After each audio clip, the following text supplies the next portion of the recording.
Protect करना पड़ेगा, ताकि थैंक यू, ताकि हम लंबे समय तक इस सिस्टम का फायदा ले सके और अपने शरीर में स्वास्थ्य जैसी चीज को हम पा सके।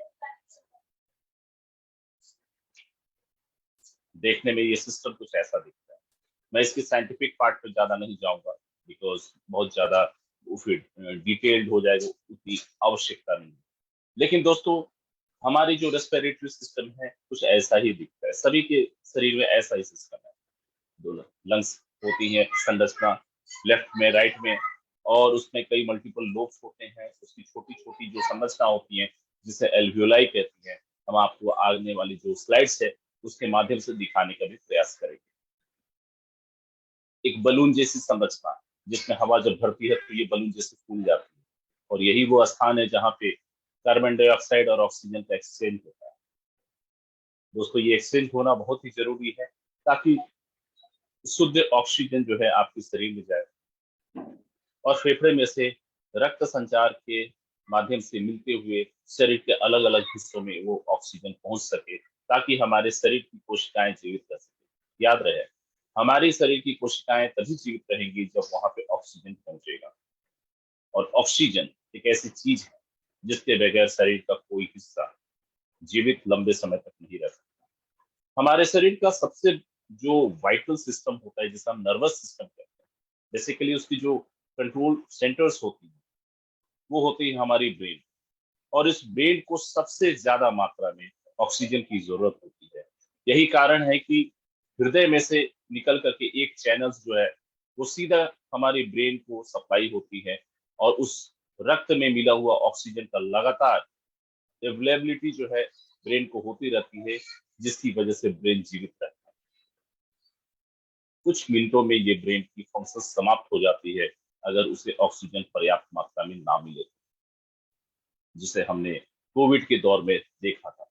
लोग ऑक्सीजन के सिलेंडर के लिए परेशान थे, लोग प्योर एयर के लिए परेशान थे, लोगों के सिस्टम जवाब दे रहे थे।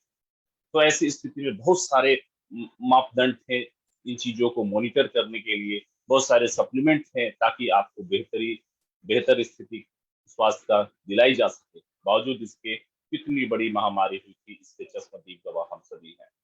इसने किसी को बख्शा नहीं, समाज का किसी भी हिस्से को इसने छोड़ा नहीं, चाहे संभ्रांत परिवार हो, चाहे आम इंसान हो, हर उम्र के, हर तबके के लोगों को इसने प्रभावित किया।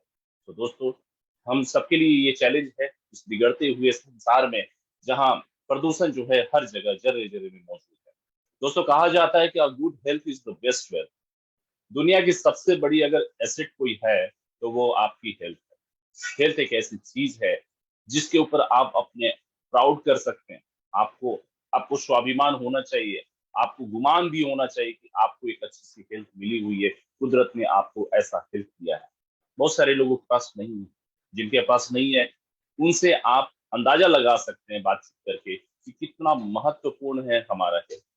लेकिन दोस्तों, हम जो जिस जिंदगी में जी रहे हैं, जिस जिस युग में जी रहे हैं, बहुत सारी जो दिखावा करने की जो फितरत है या आर्टिफिशियल जिंदगी की जो चाहत है, वेस्टर्नाइजेशन है, इन तमाम चीजों की वजह से बहुत सारे परेशानियां हमारे शरीर के अलग अलग हिस्सों में हो रही है, जिसको हमें थोड़ा सा ध्यानपूर्वक देखना पड़ेगा। हम सभी कल्पना करते हैं कि हमारी जिंदगी सैकड़ों वर्ष की, जाहिर सी बात है आप और हम सभी करते हैं।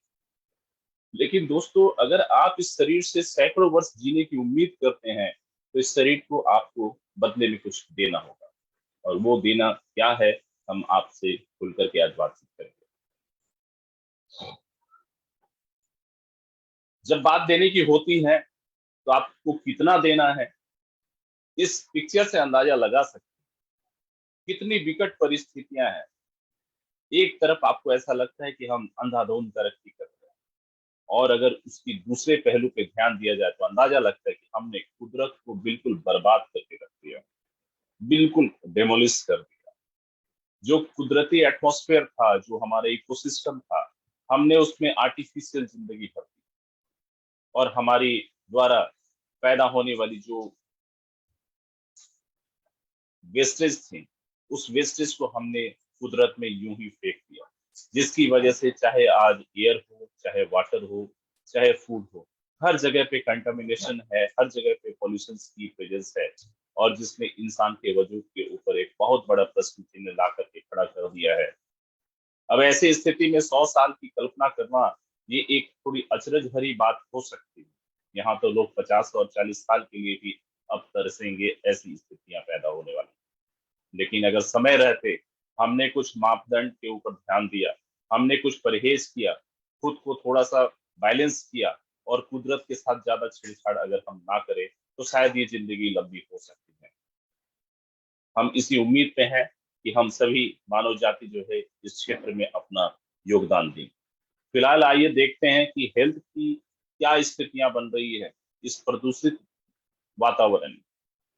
इंडस्ट्रियलाइजेशन है, जिसकी वजह से निकलने वाला जो धुआं है, जो उसकी वेस्टेज है, पानी में मिल रही है, आपकी मट्टी में मिल रही है, भोजन में आ रही है, और ये सारी चीजें जो है आपकी शरीर की नर्वस सिस्टम को डैमेज कर रही है।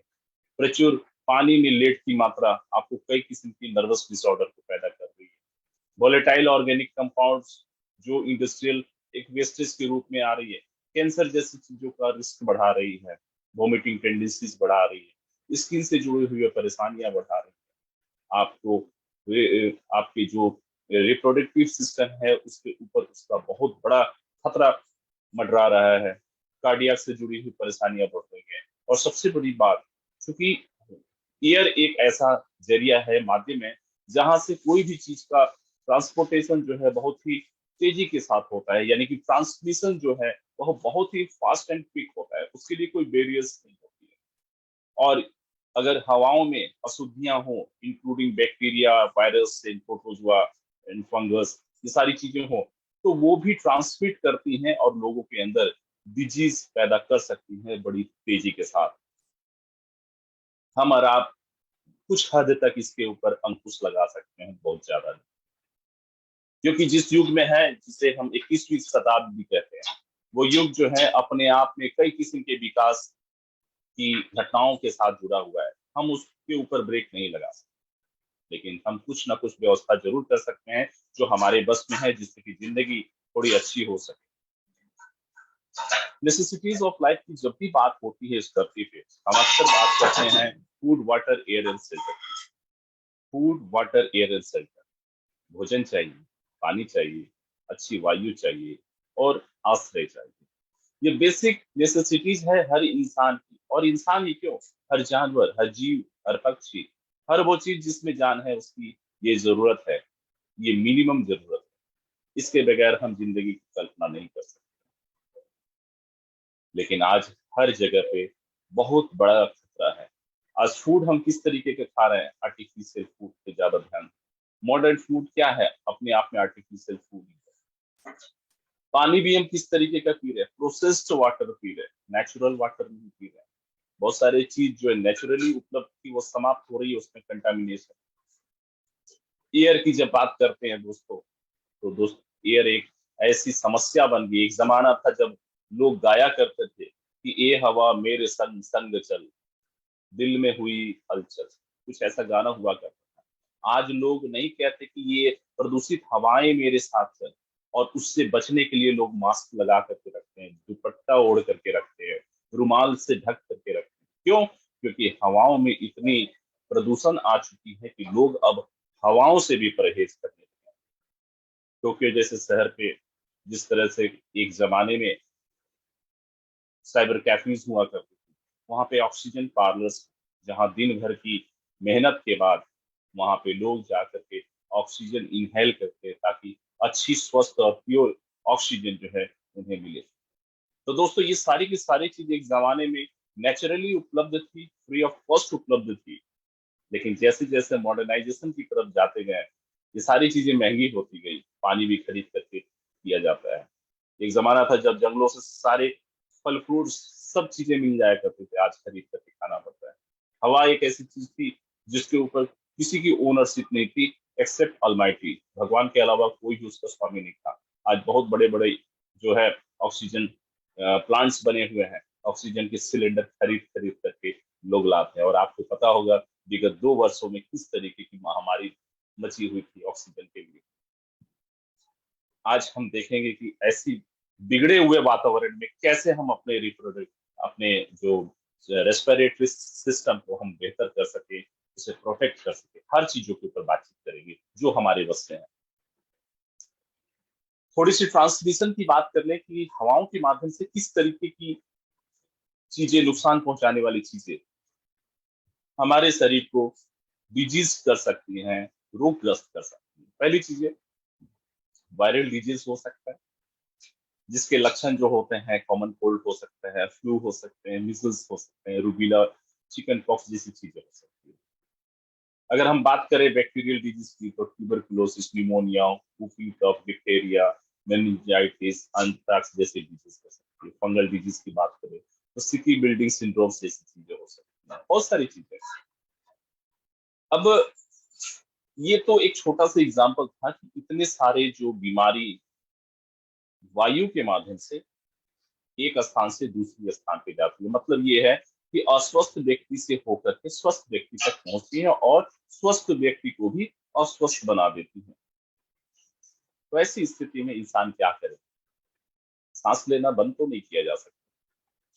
आपके लाख मास्क लगाने से भी बहुत सूक्ष्म ऐसी चीजें होती हैं जो आपके शरीर में चली जाती है। ऐसी हालत में आपको कुछ तो अलग से व्यवस्था करनी पड़ेगी, या फिर लंबी जिंदगी की कल्पना करनी का जो ये जो सिलसिला है इसे बंद करना पड़ेगा। दोस्तों, जब इस धरती पे आए हैं तो हम जरूर चाहेंगे कि हम अपनी पूरी क्षमता के साथ ज्यादा से ज्यादा जीवन जिए। क्या आप सभी चाहेंगे? मैं तो चाहता हूँ, आप सभी भी चाहते हो, लेकिन व्यवस्था उसके लिए तो करनी पड़ेगी। यानी कि अगर कोई इमारत आपको मजबूत बनानी है तो उसकी रॉ मटेरियल्स जो है मजबूत रखनी पड़ेगी। अब ये रॉ मटेरियल्स के ऊपर हम बात करेंगे। फिलहाल जो रेस्पिरेटरी सिस्टम है उसके अंतर्गत जो हमारी ऑर्गन्स आती हैं जिसे हम लंग्स कहते हैं, उसकी व्यवस्था शरीर में कुछ इस तरीके से होती है। और उसके फंक्शंस की अगर हम बात करें तो ये ऑक्सीजन सप्लाई करती है हमारे शरीर को। हम जो इनहेल करते हैं तो ये मान करके इनहेल करते हैं कि वातावरण में ऑक्सीजन जो से ज्यादा मात्रा में उपलब्ध है वो हमारे शरीर में जाती है। ऑक्सीजन के साथ कई अन्य गैसेस भी जाती हैं, शरीर उसे प्रोसेस करती है, बट द प्राइमरी जो फंक्शन है शरीर की वो है इनहेलेशन का, जिसके माध्यम से ऑक्सीजन शरीर को मिलती है। और शरीर की जो मेटाबॉलिक प्रोसेस की वजह से जो CO2 as a by product produce होती है, वहां वो ऑस्मोटिक प्रेशर डिफरेंस की वजह से चेंज हो जाती है। प्रेशर डिफरेंस की वजह से ऑक्सीजन जो है हमारे शरीर की जो ब्लड है जिसके अंदर हीमोग्लोबिन होता है उसके साथ चिपक जाती है, जिसको हम कहते हैं ऑक्सी हीमोग्लोबिन। एक किस्म के कंपाउंड बन जाती है और वो ब्लड को हमारी हृदय जो है पंप करते हुए पूरी 1 लाख किलोमीटर की जो चैनल है उसमें सप्लाई करती है। This is the mechanism in short. अब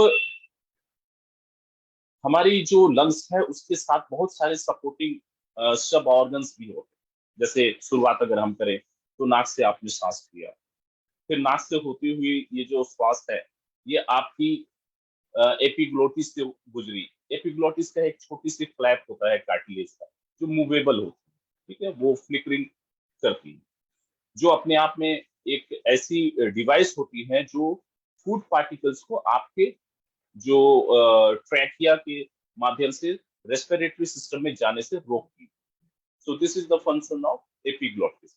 उसके बाद वहां से वायु जो है ट्रैकिया में जाती है। ये ट्रैकिया छोटी छोटी ट्यूब्स होती हैं जिसको हम विंड पाइप भी कहते हैं। और उसके बाद ब्रोंचेस में जाती है और ब्रोंचेस जो है फाइनली छोटे छोटे ब्रोंक्यूल में बैठता है। और इसकी सबसे छोटी यूनिट जहाँ पे ये बिल्कुल कहते हैं ना कि ये जो गैसेस आपस में मिलती हैं उसे हम कहते हैं alveoli. This is in fact the air sac. छोटी छोटी अंगूर की जैसी संरचना आप एज्यूम कर सकते हैं। अंगूर की जैसे छोटे छोटे पॉकेट्स होते हैं जहाँ पे ऑक्सीजन एंड CO2 के एक्सचेंज होती है। डायफ्राम आपके आपके शरीर को ऊपर की तरफ धकेलने में हेल्प करता है। जब ऊपर की तरफ धकेलता है तो ये कार्बन डाइऑक्साइड जो है शरीर से बाहर आती है। जब ये नीचे की तरफ जाती है तो ये फेफड़ा जो है वो उसमें कॉन्ट्रैक्शन एंड एक्सपेंशन होती है जिसकी वजह से वो बाहर निकलती है, CO2 बाहर निकलती है एंड ऑक्सीजन अंदर जाती है। तो ये सिलसिला चलता रहता है और इसको करने के लिए इंटरकोस्टल मसल्स जो है वो डायफ्राम को सपोर्ट करती हैं ताकि आप बड़े आसानी के साथ जो है ब्रीदिंग कर सके। Breathing is a process of, ठीक है, वो गैसेस को इनहेल करना और एक्सहेल करना, इसे ब्रीदिंग प्रोसेस कहते हैं। दोस्तों ये तो थी मैकेनिज्म, लेकिन आज की हालत जो है वो आपने और हमने बड़े अच्छे तरीके से देखा है। जब आप किसी हॉस्पिटल का दर्शन करते हैं, भगवान ना करे कभी नौबत आए, लेकिन कभी जाना तो पड़ता है, कभी ऐसी परिस्थितियां बन जाती है, कभी खुद के लिए कभी दूसरों के लिए, है ना सर। ऐसे में एक डिपार्टमेंट होती है जिसे पल्मोनरी डिपार्टमेंट कहते हैं। वहां पे लाइनें कभी समाप्त नहीं होती। लोग समय से पहले डॉक्टर का इंतजार करते हैं और डॉक्टर के चले जाने तक जो है भीड़ लगी रहती है।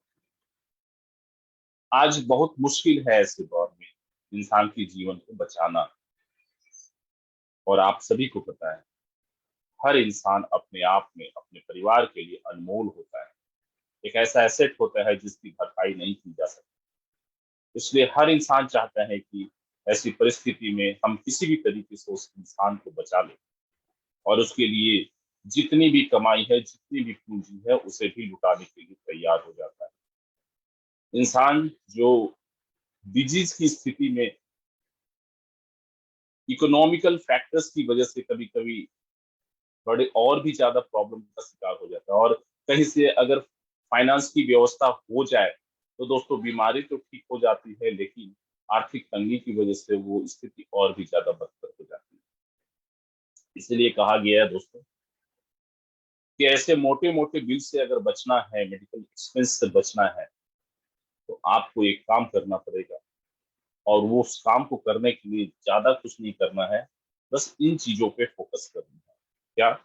Prevention is better than cure.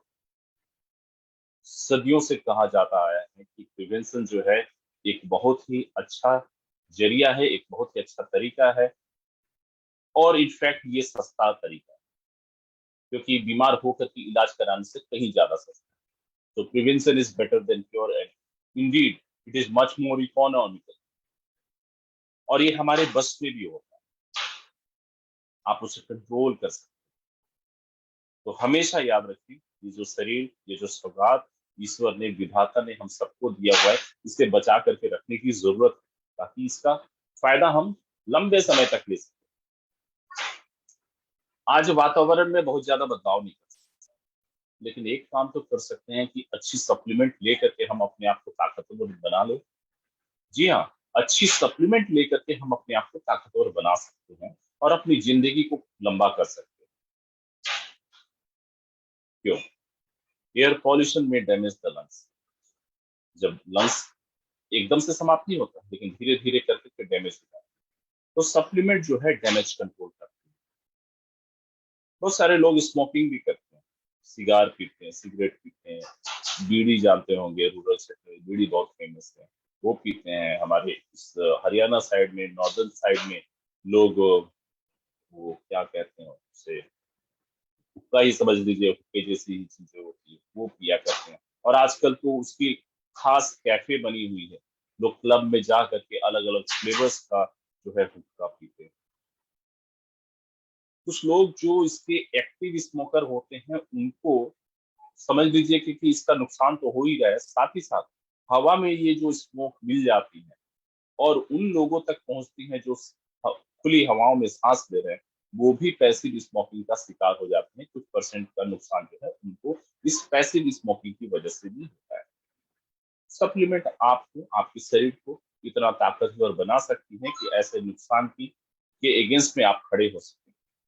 आपके जो डैमेज लंग्स है उसकी धीरे धीरे वो रिकवरी कर सकता है, आपकी इम्यूनिटी को बेहतर कर सकता है।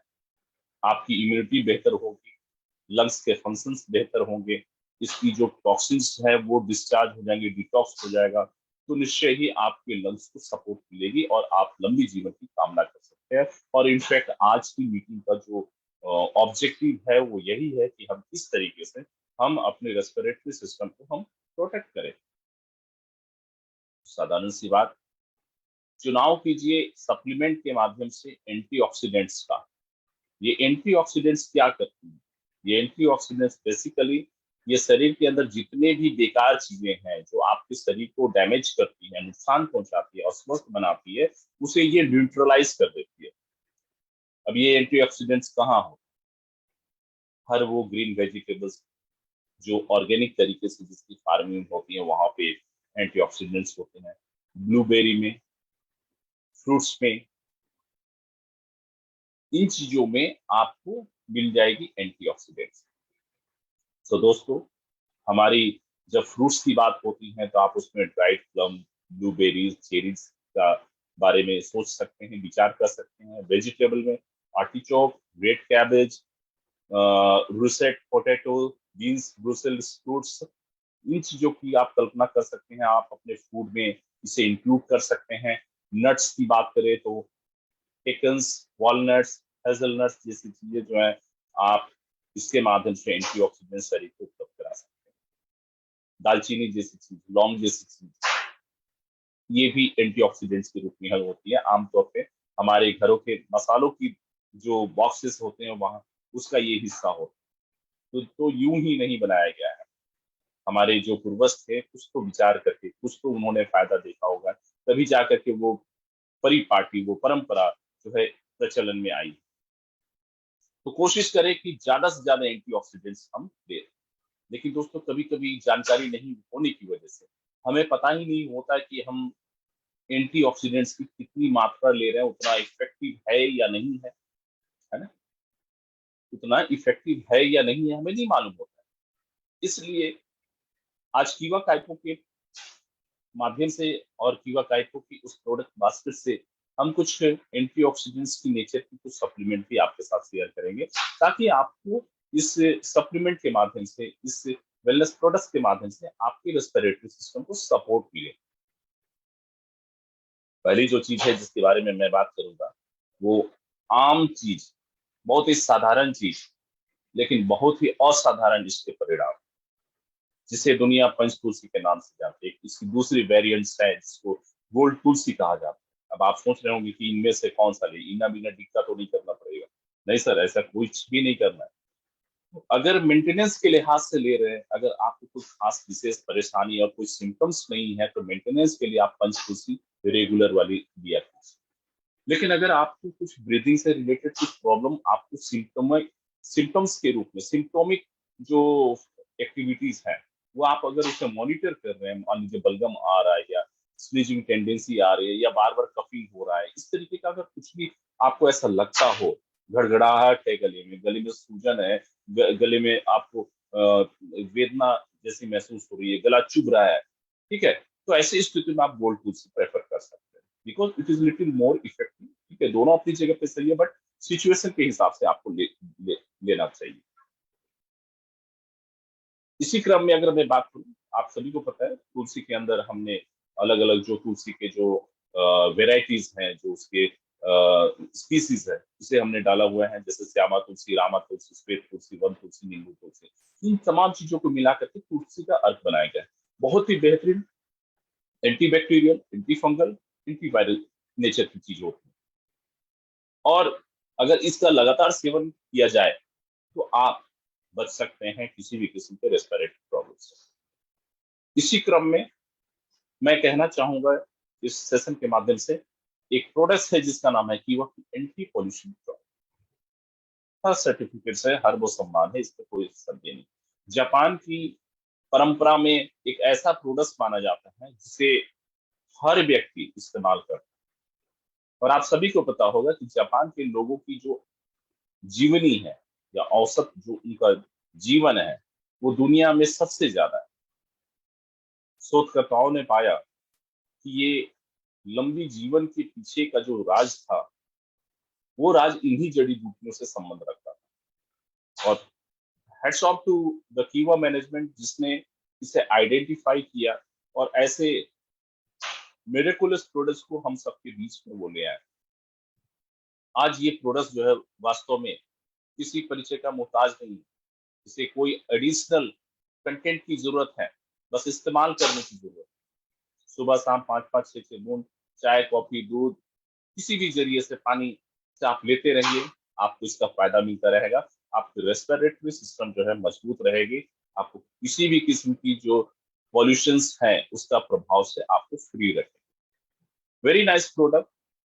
और मैं विश्वास करता हूँ कि आपका से बहुत मैक्सिमम लोग जो है इसके कंज्यूमर होंगे और इसका प्रमोशन भी आप लोग बहुत अच्छे स्केल पे करते होंगे।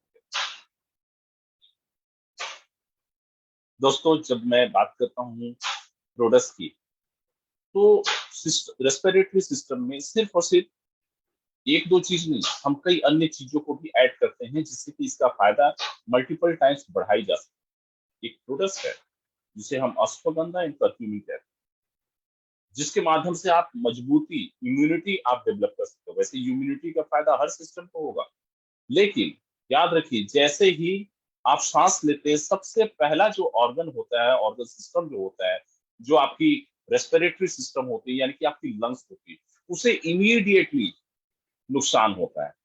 तो उस नुकसान से बचने के लिए अगर आप अश्वगंधा कर्क्यूमिन का सेवन रेगुलर भी रखते हैं, तो आप बहुत एहसान कर रहे हैं अपने शरीर के ऊपर, और शरीर को इसका 100% बहुत बेहतर फायदा होगा। इसलिए मैं आप सबसे निवेदन करूंगा कि आप इस प्रोडक्ट का जरूर सेवन कीजिए। आप इसका निष्कर्ष ये ना निकालिएगा कि पहले उन्होंने पंचभूषी बता दिया, फिर उन्होंने ये एंटी पॉल्यूशन ड्रॉप्स बता दिया, फिर ये बता दिया। मैं दो चार प्रोडक्ट आपके बीच में रखूंगा, लेकिन कम से कम आपकी ब्यूटी ये ब्यूटी होनी चाहिए कि आप कम से कम दो तीन प्रोडक्ट्स को रेगुलर रखें। और इस प्रोडक्ट्स को लेने के लिए आपको किसी डॉक्टर की सलाह की जरूरत नहीं है, बिल्कुल नहीं। अब आप सोचेंगे ये कर्क्यूमिन क्या है, इसे तो हम लोग मसालों में इस्तेमाल करते हैं। मैं आपको बता दूं कि ये कर्क्यूमिन का जो आधार है, ये ऑर्गेनिक फार्मिंग है। हल्दी में भी एक जगह है महाराष्ट्र में, सांगली, आई बिलीव कि आप सभी जानते हैं। सांगली एक ऐसी जगह है जहाँ पे सबसे ज्यादा हल्दी की कल्टीवेशन होती है। वहां पे एक खास किस्म की मेडिकेटेड, मतलब जिसमें औषधीय गुण सबसे ज्यादा होते हैं, वो खास किस्म की हल्दी वहां पे पैदा होती है। उसी तरीके की जो मेडिकेटेड जो हल्दी है, उसे प्रोसेस करके कर्क्यूमिन बनाई जाती है। 60 कैप्सूल है, बस आप उसे ले लीजिए, दैट्स ऑल। कितना भरोसा रखिए, लगातार आप इसका सेवन करेंगे, आपको कफिंग नहीं होगा। आपको ये जो अभी अभी सीजन चेंज हो रहे हैं, अभी बड़ी तेजी के साथ टेम्परेचर गिर रहा है बाहर का, आप देख रहे हो winter season is about to come. ऐसे समय में आप अगर किसी केमिस्ट या डॉक्टर के पास जाएंगे, या चले जाइए किसी केमिस्ट के पास, दवा विक्रेता के पास, आप सबसे ज्यादा जो चीज देखेंगे वो यही देखेंगे, cough syrup, anti allergy, amoxicillin जैसी चीजें। मतलब मैं किसी ब्रांड की इमेज और छवि को कम करने की बात कर रहा हूँ, मैं जनरल बात कर रहा हूँ। कफ के संबंधित जो बीमारी है, जो तकलीफ है, वो सबसे ज्यादा है, बुजुर्गों में ज्यादा है और बच्चों में भी ज्यादा है। थोड़े से जो वयस्क हैं उनमें थोड़ा कंपेरेटिवली कम होगा, लेकिन बच्चे और बुजुर्ग में सबसे ज्यादा है। तो ऐसी स्थिति में अगर इन चीजों को हम लेकर के चलते तो बहुत फायदा होगा। आपको याद होगा कि इस इम्यूनर को हम लोगों ने एग्जैक्टली उसी समय लॉन्च किया था जिस समय कोविड अपनी, बिल्कुल कहते हैं ना कि बिल्कुल जवानी में था। बहुत ज्यादा ताकतवर, बहुत ही ज्यादा विरुलेंट, बहुत ही ज्यादा नुकसानकारी। तो हम लोगों ने तुलसी, दालचीनी, सौंठ, काली मिर्च जैसी चीजों के समन्वय के साथ, एक मिश्रण के साथ इस इम्यूनर को बनाया, और इतना एफोर्डेबल बनाया कि हर इंसान इसका सेवन कर सके। इसके माध्यम से आप अपनी इम्यूनिटी बढ़ा सकते हैं।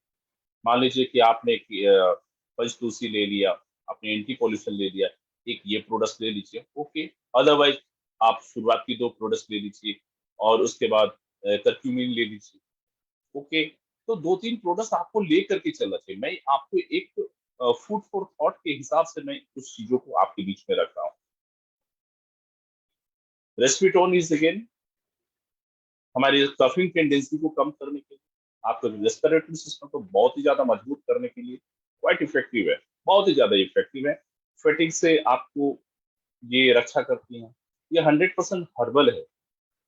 सबसे अच्छी बात, ये 100% हर्बल है। इसको पी करके आप गाड़ी ड्राइविंग भी कर सकते हैं, इसमें अल्कोहल जैसी कुछ चीज, तो इसका आप सेवन करेंगे, आपके लिए हितकर होगा, फायदेमंद होगा।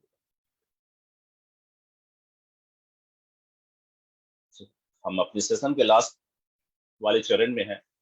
चलते चलते मैं आपको कुछ जो टिप्स हैं, जो स्वास्थ्य के दृष्टिकोण से लोग बताया करते हैं, एक्सपर्ट्स बताते हैं, वो ये है कि आप अगर स्मोकिंग करते हैं तो स्मोकिंग से थोड़ा सा दूरियां बढ़ा लीजिए।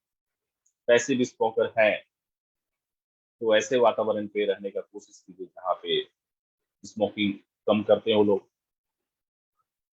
एक्सरसाइज कीजिए, चाहे योगा, व्यायाम जैसी चीजें कर सकते हैं, आप स्विमिंग कर सकते हैं, आप बांसुरी बजा सकते हैं। जी हाँ, बांसुरी बजाने से भी आपकी रेस्पिरेटरी सिस्टम का एक्सरसाइज होता है। लगातार आप अपने हेल्थ कंसल्टेंट के संपर्क में रहिए, अच्छी चीजें खाइए जो हो सकता है, जो भी पॉसिबल है। आप अपनी इंडोर एयर की जो क्वालिटीज है उसके ऊपर वर्क कीजिए। बहुत सारे ऐसे प्लांट्स होते हैं जो आप घर के अंदर भी लगा सकते हैं। हाँ, बीच बीच में उसे धूप जरूर दिखानी पड़ती है। तो इंडोर एयर को थोड़ा इम्प्रूव कीजिए, घर की वेंटिलेशन पे थोड़ा ध्यान दीजिए। सर्दी के दिनों में लोग दरवाजे खिड़कियां बंद कर देते हैं, नहीं सर, ये गलत चीज है। जरूरत पड़े तो दरवाजे और खिड़कियों पे जाली लगाइए, लेकिन दरवाजे खिड़की बिल्कुल बंद नहीं करना चाहिए। तो कुछ चीजें हैं जो आपको ध्यान देना पड़ेगा। हम इस तरीके से अपनी जीवनी शक्ति को थोड़ा इम्प्रूव कर सकते हैं, बेहतर कर सकते हैं। फ्रूट्स की जो बात हो रही थी, ये घरेलू चीजें हैं जिसको हम कर सकते हैं।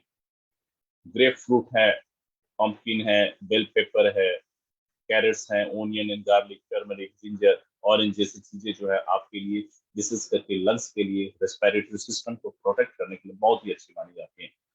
विंटर सीजन आने वाला है, बहुत सारे वेजिटेबल्स जो है आपको मार्केट में बड़े सहजता के साथ उपलब्ध हो जाएंगे। खाइए, मॉडर्न फूड से थोड़ी दूरियां बढ़ा करके रखिए, पानी का सेवन ज्यादा कीजिए, नींद अच्छी लीजिए। इन चीजों के ऊपर अगर हम काम करते हैं तो जिंदगी काफी अच्छी हो सकती है। और ये सिर्फ मैं ही नहीं कह रहा, ये वर्ल्ड हेल्थ ऑर्गेनाइजेशन जैसी संस्था, विश्वव्यापी संस्था जो स्वास्थ्य के क्षेत्र में जिसका सबसे बड़ा रोल है, वो भी कहती है अच्छा भोजन कीजिए, फिजिकली एक्टिव रहिए, वैक्सीन जरूर लीजिए। ठीक है, साथ ही साथ टोबैको से परहेज कीजिए, स्ट्रेस लेवल पे मॉनिटर कीजिए, उसके लिए योगा व्यायाम आप जरूर कीजिए, अल्कोहल से दूरियां बनाइए, हाइजीन मेंटेन कीजिए। साथ ही साथ एक अच्छी फैमिली लाइफ भी गुजारना जरूरी होता है, महिलाओं के लिए विशेष करके ब्रेस्ट फीडिंग बेबीज को जरूर से जरूर कराएं। अगर कुछ चीजों पे ध्यान दें तो हम अपने समाज को, अपने परिवार को और खुद को बहुत ही अच्छा रख सकते हैं। दोस्तों, इस मीटिंग का मकसद ये नहीं था कि मैं आपको भयभीत करूं। इस मीटिंग का मकसद सिर्फ और सिर्फ ये था कि बहुत सारी चीजें हैं, बहुत सारी जानकारियां हैं और आप सभी लोग जानते हैं क्योंकि ये सारी जानकारी ओपन सोर्सेज से उपलब्ध कराई गई है। लेकिन कभी कभी होता है ना, भाग दौड़ की जिंदगी में हम उस तरफ ध्यान नहीं दे पाते, और जब ध्यान नहीं दे पाते, भाग दौड़ में लगे रहते हैं, और बस कभी लॉटरी जब निकल जाती है तो फिर डॉक्टर के चक्कर काटते हैं। याद रखिएगा, तीन चीजें हमेशा इससे दूरियां बना कर रखें: काला कोट, खाकी कोट और सफेद कोट।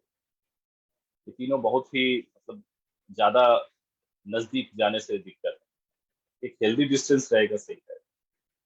तो आप मेरा इशारा और आशय समझ गए होंगे, तो इसे अदरवाइज नहीं लीजिएगा। तो दोस्तों, आज हमने देखा कि हम अपने रेस्पिरेटरी सिस्टम को कैसे हम इस प्रदूषित भरे वातावरण में बेहतर रख सके। क्या घरेलू उपचार है, क्या कीवा काइपो की बास्केट से कौन से कॉम्बिनेशन हम दे सकते हैं, क्या इसे रेगुलर रखना चाहिए, नहीं रखना चाहिए, इसके ऊपर भी हमने बातचीत किया। क्योंकि जिंदगी आपकी है, शरीर आपका है, स्वस्थ रहना आपका अधिकार है। कुदरत ने आपको अच्छा शरीर दिया है, उसे मेंटेन करना आपका फर्ज है। क्योंकि ईश्वर ही, सच पूछा जाए, अगर आप ईश्वर की इबादत करते हैं तो आप अपने शरीर को पहचानिए और शरीर की पूजा कीजिए। शरीर एक ऐसी चीज है जो अपने आप में ईश्वर का ही एक अंश माना जाता है। तो आज के सेशन में इतना ही। उम्मीद करता हूं कि इस सेशन ने आपको एक अलग ही दिशा में सोचने के लिए प्रेरित किया होगा। अगर मेरी कोई बातें कड़वी लगी हो तो बस क्षमा प्रार्थी हूँ, और एक ही कामना करूंगा कि your health is a gift of God, protect it, reserve it and enjoy it. आप सबका इस सेशन के साथ जुड़ने के लिए बहुत बहुत धन्यवाद। उम्मीद करता हूँ ये सेशन आपको दिलचस्प लगा होगा, और इस उम्मीद के साथ कि बहुत सारे लोग सेशन के साथ जुड़ते हैं, अपने नए नए लोगों के साथ नई नई जानकारियां आपको मिलती हैं। जी जी, आपके अच्छे अच्छे रिएक्शंस पढ़ करके मन खुश हो जाता है। तो दोस्तों, ये सिलसिला, ये जज्बा बनाए रखिएगा। आपके साथ यदा कदा मुलाकात होती रहेगी किसी अलग अलग विषय पे, और ये सिलसिला चलता रहे। आज के लिए बस इतना ही। Stay happy, enjoy your life, God bless you. जय हिंद, जय केवल। See you letter.